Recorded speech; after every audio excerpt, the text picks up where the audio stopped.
Hi, everybody. Welcome to the Card Shop. This is the Big Dog. I'm here with my co-host, Mike Fruitman, owner of Mike Stadium Sports Cards, Colorado's best card shop.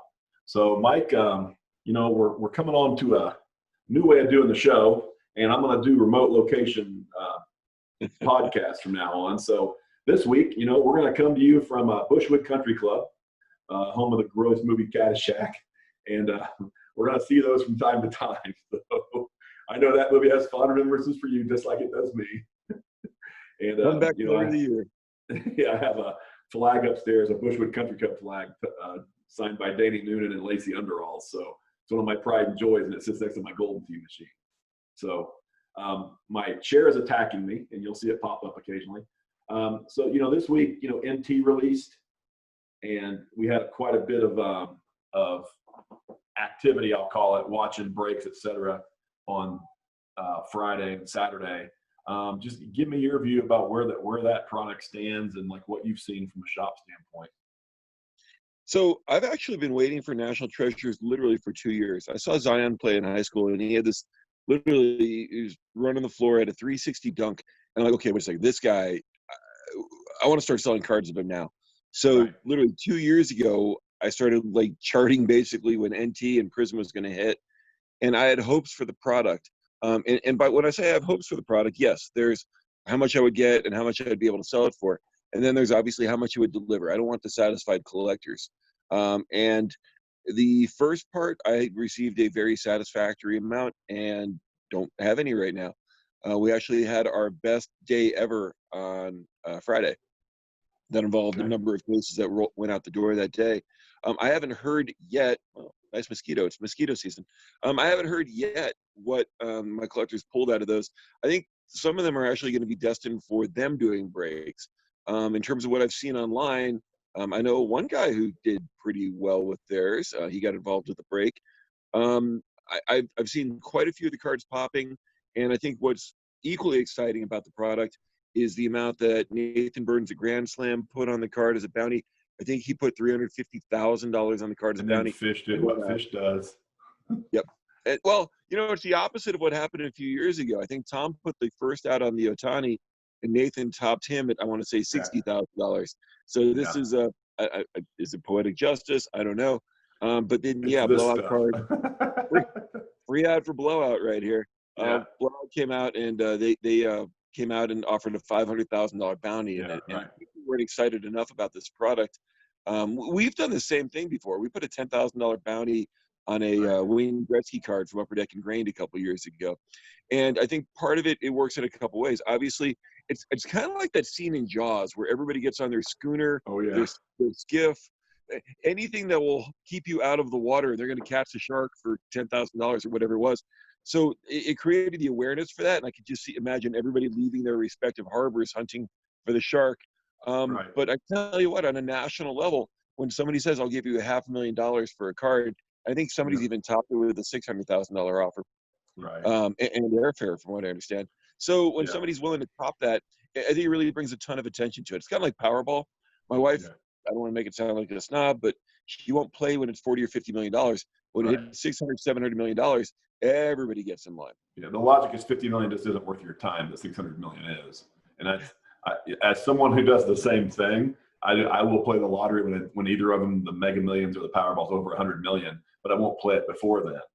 And the logic, the fallacy of logic, other than if it was $1 million, it may not be worth your time. But if it's over 50 million, it's pretty much the game changer for you. So I'm not sure how you don't decide, but that's the logic people have. This year, NT this year, it pretty much priced me out of it. I had pre-bought a few boxes that were, they were sub $4,000. And then I bought it. I had a few breaks that I got into real early to save myself dollars.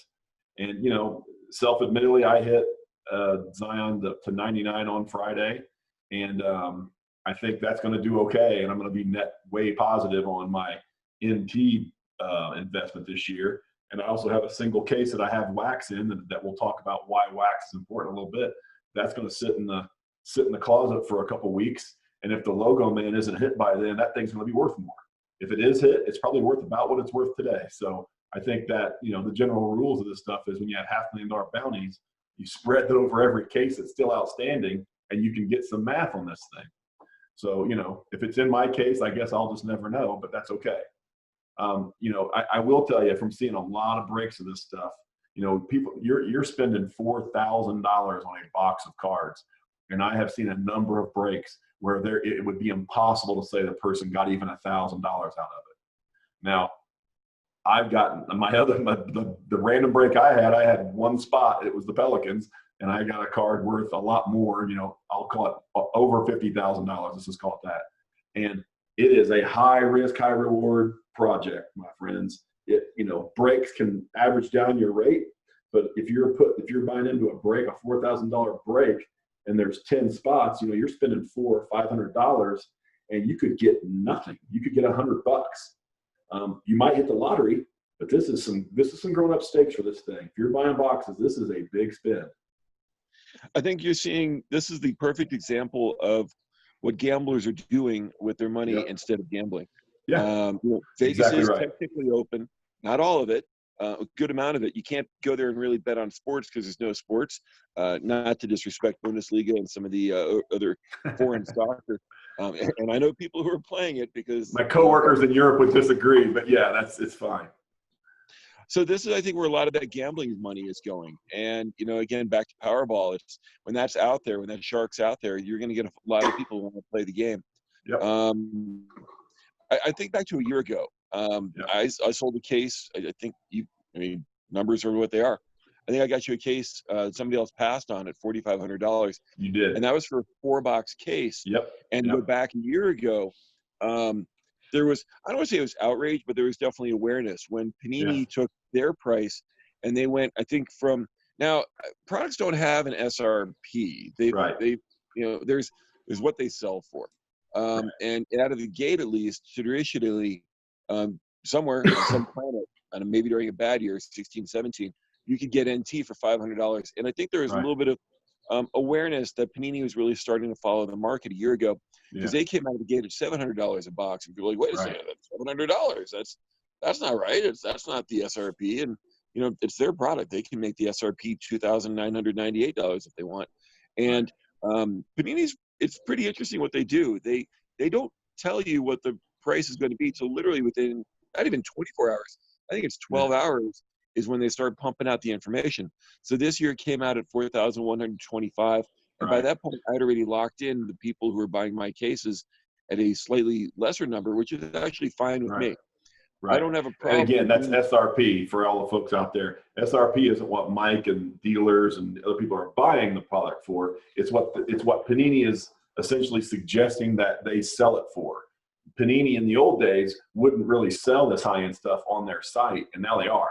You know, they're putting it out themselves, and that morning they put out, you know, I don't know how many cases were. It sold out in 8 minutes, but they, you know, the 2-box max, and it was $4,125. So they called the retail price. They called the base, and you go from there. And that's on top of the first off the line, which started at 30,000. It from what I understand, is it got to 7,500, stayed there for a while. Yeah. And going back to that number I checked last night on a very popular dealer site, dealers, including some of the big boys, that box that you could have bought for 7,500, they're offering you 10,500 on it. Now, they might be inflating it for their own reasons and justifying their prices, but they have buy offers up at 10,500. So real quick there, I mean, you have to pay tax from Panini, but you're somewhere in the $2,000 to $2,500 range up if you had bought those boxes at 7,500. That's a pretty good percentage for what's the better part of 2 weeks in most advanced. If you can float money that fast. And so what we don't know, and so anybody out there who thinks about this, you know, the way I look at first off the line and the regular, you got to know what you're doing. You got to go track this stuff. I will tell you that the week after first off the line comes out, you should go write down what it's selling for. And then when the regular comes out, you should write down what that's selling for. And when you get the two together, what happens is it tells you what the markup's going to be, and you can roughly estimate what you're going to be able to buy a box of the regular for later. And it's been fairly consistent across most products. Prism's been that way. Obviously, the lower the dollar amount, the more the spread is, because people are willing to pay a higher top because there's a hard top on these things. But in general, you see that value. You can get a pretty good read on what this stuff's going to sell for. I mean, Prism base was sold for, roughly half what the first off the line did. The difference is the first off the line didn't have all those packs in it. So they have ways of obfuscating the whole thing. And so first off the line NT, that's a good analogy, because the only difference is there's an extra stars and stripes have to play in it. And you can correlate this out and see what the value is. So I think when you look at National Treasures, just especially in basketball, it is the bellwether. You got Prism and you got National Treasures, and those are the show.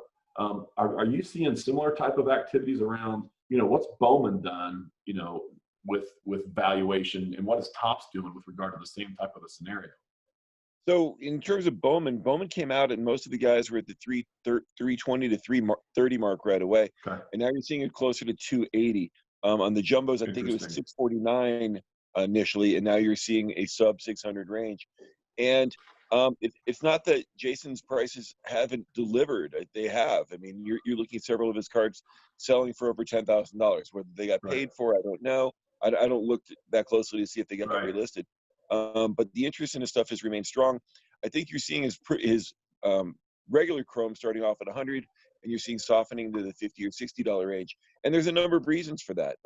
First off, some people get satiated on it. They're, the base paper and the chrome version, they're not numbered. There might be 25 folks. Yep. So you got some amount of folks who have gotten theirs. Plus another factor being, are we going to see minor league baseball at all this year? Are we going to see Major League Baseball at all? Yeah. It's a giant question mark. However, at this point, I don't think we're going to see single A, double A, triple A. We might not see the majors with the way they're going. I know. So the pods are getting warmed up. They talked about expanded rosters where basically each team would basically have like a practice squad at the major league level. So you'd be seeing more than 25 guys on the 25, 27 guys on the active roster, but certainly available to play. But he wasn't going to be on that. There's no way he was going to be part of the. Let's just say the number is 40. However, because you're not going to see tape on him this year, that's something that may be playing into that as a factor. Yeah, and so Bowman's so interesting because that's the natural. Either within the first 10 seconds or put it away and don't look at it for 3 years, because you're not going to know anything. You'll ride the roller coaster, and invariably there'll be some guy that has one card that no one thought about that was getting moved for $5 to $10 that'll be the guy. Not everybody's Mike Trout, where pretty much from day one they know what the show's going to be. Alex Rodriguez, these guys that were apex when they came in and they continue to be. Wander Franco was supposed to be that way, and so far it looks like he will be. But you have to actually get on the field and play to prove that stuff out. So, there's a lot of long bets that those cards are worth a lot of money. And so it's, if you aren't going to sell it right away and take advantage of what the value is, especially because he's a Yankee, put that stuff in the closet, write down what you got, and let's just wait. Because you're going to see what happens, and you could have a piece of paper, or you could have a lot of money in your pocket. With Bowman, I kind of take a little bit of what you said with the either or. I'm kind of in the tweener point where, yes, when Bowman comes out, there's that initial surge for it. I mean, when Bowman comes out, it blackens the sun. Nothing else matters. And it just rocks. And then, I don't mind sitting on Bowman. It's one of those things where, even though this year's came out at perhaps its apex price, I don't mind sitting on Bowman. Not to keep it from my collectors. However, I don't mind keeping some for myself. I don't mind speccing on the product. Because like you say, I think back to 2013 Bowman draft, and that product did nothing. It's sad. At one point, it was like $550 a case, and it was like it didn't matter. And then 3 years ago, we were introduced to Aaron Judge, and that ended up being well over a $3,000 case. Bowman draft is one of those things, and regular Bowman Platinum, blah, blah, blah, all the way through. That's one of those things where, you just kind of plant that tree and you just wait for it to grow. Right. And with very few exceptions, pretty much every single Bowman product hits at one point or another. Nearest and dearest on the timing. And this will get into wax here in a minute. But, when 2017 National Treasures football came out, that's obviously the Patrick Mahomes class. When it came out, what was that selling for at retail price? What was it running for when it came out? All right. So I got, it's 17 or 18 cases was my direct and indirect allocation. I now get nowhere near that much. Yeah, right. However, yeah, at one point we had 17 or 18 cases. There's probably a photo of it somewhere. And I haven't looked in a while. It kind of pains me at this point. To answer your first question, there's another shop that opened up in town and they didn't have an allocation. And I remember helping them at market price, and I believe the number was $1,800 for the case. Yeah, And $450 a box, basically. Yes. And now and now it's over. I put it this way.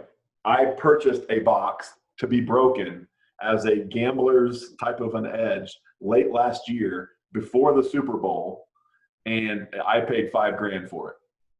One box. One box.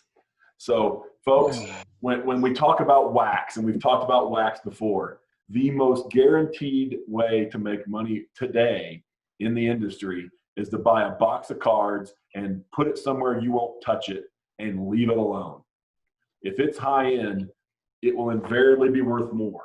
Every now and then you can have it, like that 17 draft class was very disliked right up until Pat Mahomes won a Super Bowl and became the best quarterback in the NFL. Then all of a sudden it blows up. Bowman's the same way. Bowman is probably an extreme example of that because you got minor leaguers that'll never show up. And then you have other minor leaguers that no one's heard of that in 5 years are going to become Aaron Judge. That box all of a sudden becomes worth a lot more if you can just avoid the urge to bust it open. So wax has money in it. That's like telling somebody who's got a hard cocaine habit to buy a kilo and put it away. Yeah, correct. Well, yeah, and that's the part. But literally, that's okay. I mean, we've trained everybody to come in, get their immediate gratification, or sit in their car. I need a camera outside my store for how many people just go out, they open it up in their car, and then they come back in for magnetic. And we have tables in here. We have chairs. A wheelchair on the air conditioning by law. I don't have a dehumidifier. Inside joke. Well, but that the curvature is a big deal, Mike. You got to deal with that curvature in those prisons because God knows. So you share the story. It is enjoyable. So, but sitting on wax, that's something I've seen tremendous success in. And even the 2013 football wax, and in the last 3-4 months, we've seen just a spike in that. 2013 Select Football went from being $49 to $59 at retail and unsellable. Now it's over $100. Not a lot over $100, but that product has gained. And like every product has gained. So I'm not sure if that was people were targeting affordable products just because there was no other option, or people just began to appreciate them. And with regards to Select, it does have the Prism feel to it. So it doesn't surprise me that people gained interest in it as well. Right. Yeah. So folks, for those of you who just, if you're not in this to collect certain players and you're in this to try to make a buck, the general rule of all this stuff is if it's not like NBA hoops or some other real like Allen Ginter, the day it comes out is as cheap as it's going to be plus minus. If you can resist the urge, even if you go to call your local card guy and say, hey, I want to buy 4 boxes of National Treasures and I want you to keep them in the shop and don't let me have them. Lock them away. Guys like Mike, they have safes, they have locks for this stuff. Do it because it's worth it. They go up in value. Someday it's not going to be true, but just like Panini was slowly figuring out the price, and now their price they're selling in T4 on their site is approximately what it's selling for in the market. When it goes the other way, the same thing's going to happen, probably a little faster. So someday they're going to go out and say it's $4,125, and the market's going to react with, oh shit, we don't want it for that, and it's going to come down. But those cases are exceptions to the rule these days. So buying decent quality wax, Prism, Bowman, National Treasures, understand them, put them away. The last catch in all this is you got to understand the redemption policy and whose redemptions and all these different products. Because the analogy I have is when Panini came out with the notice that they were going to, a year was the limit to their redemptions and they were going to give you points or whatever. I can tell you this, the 2018 Opulence, which I know has Luka Doncic's cards are all redemptions for his autos. If I'm not going to get a Luka Doncic out of that product, the value of every box broken goes way down. And so you've got to know, be smart, know who's in there, know who's signing, who's not. Mike and I speculated. We thought a case of National Treasures basketball this year could go for as much as 20 grand. And I was afraid that if Zion wasn't an auto in it, it would deflate the value a lot. I can tell you right now, when I sold my patch auto to 99 I got from him on Saturday, what I sold it for would have been significantly less if I'm selling them an unscratched redemption card, or I'm waiting, however many months it is to get that card. So, folks, be smart. Get the information's out there. If you want to reach out and find it, there's enough YouTube videos of this stuff that exists. You can figure it out. So I think that's an important aspect of this we've all got to be aware of. You brought up a couple things. Going with me sitting on it, we actually had a collector who a few years ago bought a case of 90-91 hoops, and we were running a promo on basketball boxing. So at the time, he cared so little about it that it stayed here, and something got put in front of it, and then it got refound.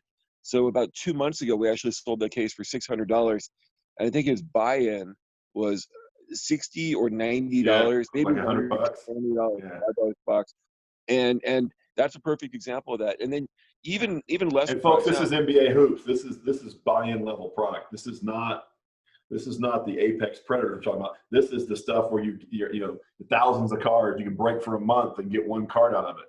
And look at the returns you're seeing on that stuff.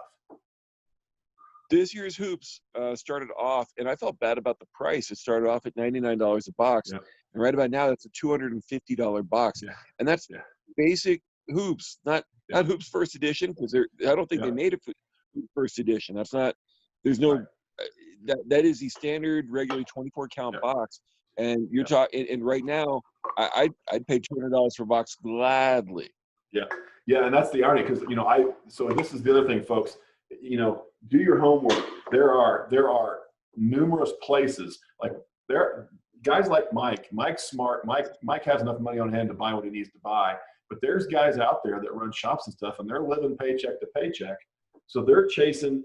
They always want the money to buy the product. So there's a sweet spot between what they got to pay and what you're going to pay that you can get to that'll save you money in the long run. They call them pre-sales, pre-buys.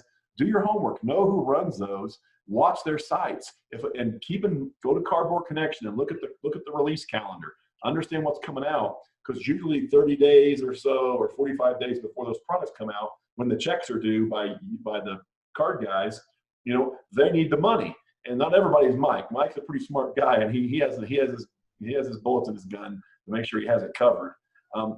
If you do that homework, you'll be able to go take advantage of those pre-sales and catch those boxes at a lower price. If you're going to go bust them, hey, great, you just got a cheaper. Your risk just went down because they're cheaper to do. If you're going to keep them, by God, that's just that much more money in it.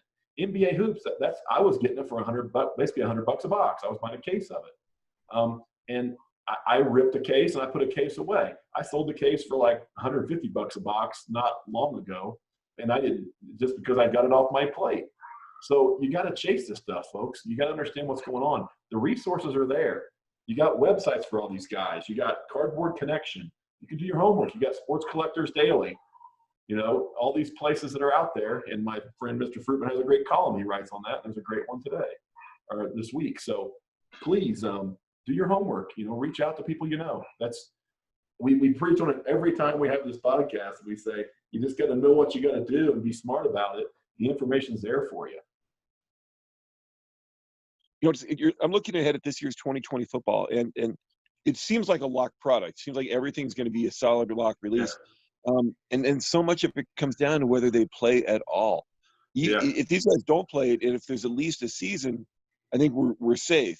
But man, I mean, they don't have the labor strife that baseball has right now, and they need to just lock those guys in a room.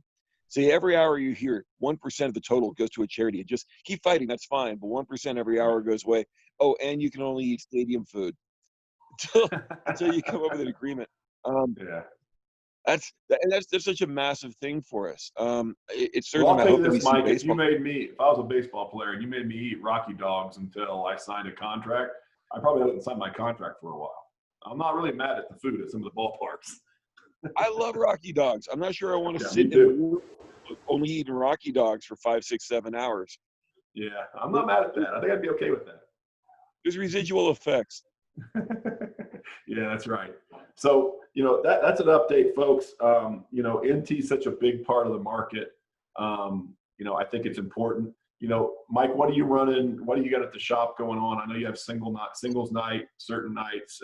We're recording this on Sunday. Is it June the 13th? Am I right? 14th. No, sorry, June the 14th. So my dad's birthday. I should be able to remember that, I guess.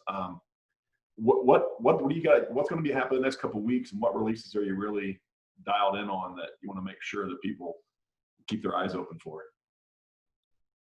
So I don't do pre-sale. So I literally live week by week. Looking ahead at this week, we've got Topps Big League Baseball, Topps Pro Debut Baseball, and Topps Finest Baseball. We also have Leaf Flash Football. Of those, the one I'm most excited about is going to be Topps Finest Baseball. It essentially has a track record back to 1993. And the response to that one's always very strong. We've got a pretty solid rookie crop this year. They haven't played a game yet, but it's interesting. Collectors are still collecting as though they played a game yesterday, and Gavin Lux went 2 for 3 with a base on balls and three RBIs. So I'm looking forward to seeing that product. It's got super fractors, 2 autographs a box, great track record to it. Of the products this week, that's what I'm most looking forward to. Okay, that's great. Yeah, so, and I've never understood this, and I'll continue to, is, people haven't played a game since March, and yet card prices are going all over the place, upward. And it's, what do you know now you didn't know then? Not everyone's Nikola Jokic, who's 20 or 30 pounds lighter than they were, and probably fleet-footed. I haven't seen Zion since this thing started. Who knows if he's at the buffet or if he's working out every day like Jokic is. We're going to find out shortly. And, it's an interesting concept about how much money's coming into the hobby when there's nothing really to evidence the values that are going up. I'm thinking of the end scene in Dodgeball when Ben Stiller is sitting on the couch from Global Gym or whatever, and he's just gotten really large. And I'm having this fear that we're going to see Zion, and he's going to look like bad, like end of the career Shaq, and we're going to be like, oh my God, what happened? Yes. Sometimes not seeing him. I'm sure he's in great shape. I'm sure he's doing fine. But literally, we haven't seen a picture of him. And then, the joke in Denver, Sean and I are paying closer attention to this, is abs. That is the catchphrase. The rumor is that Nikola Jokic has abs now, and we're all excited. To be honest with you, he was in pretty good shape by the end of this whole thing, but he's in another level of shape now. And apparently not getting Serbian cooking every day helps a little bit. And I'm sure, having been to Belgrade a few times, Serbian cooking isn't necessarily conducive to a high athletic input diet performance. So hopefully he's getting something better. Getting into seasons, every time I see him, he just has the most pinchable cheeks. Yeah, chubby cheeks. Yeah, cherub. Yes. He comes back, and the trainer, Philippe, is like, oh my God, I put so much effort into you last year. What did you do all summer? I think that's why you guys have seen his brothers, both of his brothers. They are pretty much the picture of fitness. They're big, large human beings, but they're in very good shape. And Nikola, I think in some ways he's the rebellious little brother at times, and I think he's taken it seriously apparently during this pandemic, and that's great for us Nuggets fans. Yeah, I'm sorry. We could turn this into the Joker show. I really don't mind. Turn it into the Joker show. Locally, they're like, he's not going to be able to play in the paint. I'm like, he doesn't play in the paint. Do you watch him? He gets shots off. Yeah, that's right. So we're going to go ahead and wrap up this episode, folks. Please, if you like what we're telling you and you like the story, please follow what's going on in the marketplace. I think you're going to find out we're trying to give you the straight skinny on here. And we'd like you to, like the podcast, like the YouTube video, share it with people, subscribe to us, and we'll keep you up to do what's going on. And thank you all. I hope everyone's staying safe, and we will talk to you and see you on the next episode. Take care.